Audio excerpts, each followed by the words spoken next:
Hey there, I'm Kevin Downey, and I run a boutique agency called Kevin M. Downey, where we help B2B companies with their sales and marketing efforts. You can visit our website at kevinmdowney.com. All right, today's topic: how do you build a targeted prospect list for email marketing if you're a B2B company? What's the right way to go about it? So, this is a really simple answer, but it's a complex answer, right? So if we look back at the history of B2B business development or telemarketing back in the old days, we would build lists using people or company-centric data, typically organized by SIC code. So you would go to Data Axle, which was Info USA, Sales Genie.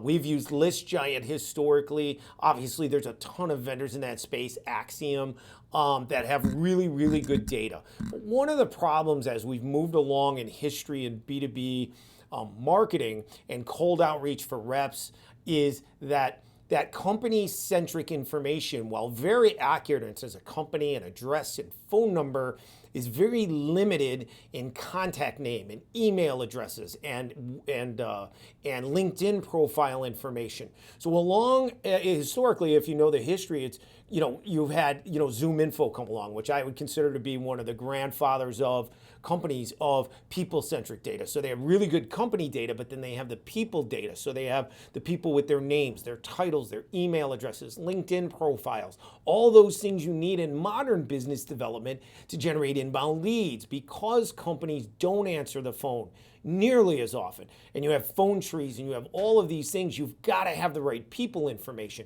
and you have to use email, and you have to use LinkedIn. And even if you don't use automated email, your reps still need to use manualized email and LinkedIn outreach to generate inbound leads. But to do that, they've got to have the right people within those companies, right? So along came that people-centric data, and it started really, in my experience, with Zoom Info. But a number of other players have come into the space. One of the big ones, and we use it very heavily for our clients, have all our clients on it, is Apollo. Apollo's a great system, right? So what do you need? How do you build that targeted prospect list if you're using Zoom Info or Apollo?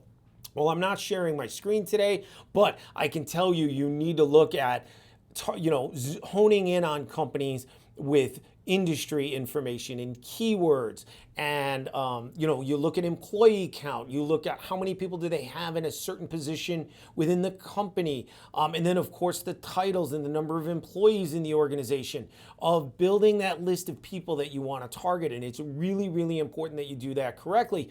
And I have a demo video for email where I dig into this on a screen share, so I recommend you go look at that video. But that is the way you want to build a targeted list. You really want to hone in on a number of different things to get to the right audience for you. And it can be very complicated with modern data sets, because you can use industries and you can use keywords and you can use keyword inclusion and exclusion, which we use both for our clients when we're building data sets and targeted prospect lists. So you want to make sure that you dig in and do that the right way. If you're not sure how to do that, reach out to my agency or find a firm that's similar, that's really, really strong with people-centric prospect data building. It is very nuanced, as I call it. It's very complex, but when done correctly, it is one of the most powerful things. It's the most important thing to build an email and ultimately business development system in modern B2B sales. You've got to have it. So it's the most important thing at the outset to build everything and get it started. Okay? So again, if you have any questions, reach out to us, kevinmdowney.com, or again, find an agency that really specializes in that people-centric data like I do and my agency does, and they can help you out. All right, guys, really appreciate it. Look forward to having you next time, and we'll talk to you soon.